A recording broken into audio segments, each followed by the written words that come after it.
Welcome to the Rim Break Rodeo. We hope this video helps.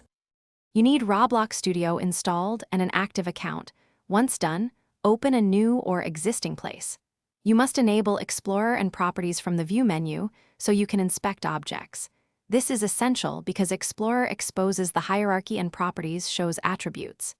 Next, enable plugins only if you plan to use third-party tools. Make sure Studio settings permit them. Start by selecting Workspace in Explorer to confirm it highlights. This verifies Explorer is connected to the current place. Once Explorer is visible, dock and resize it to fit your workflow. This prevents accidental closing and speeds navigation. Use the search box to locate parts, scripts, or models quickly and apply filters to reveal or hide service nodes.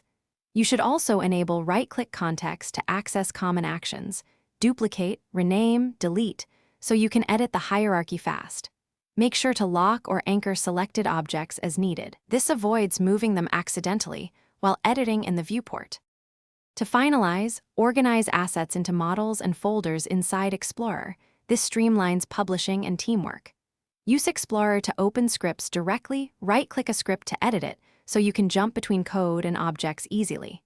Once organized, save and publish to test changes live.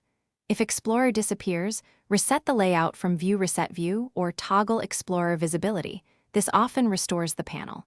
If problems persist, restart Studio to clear transient UI bugs and ensure.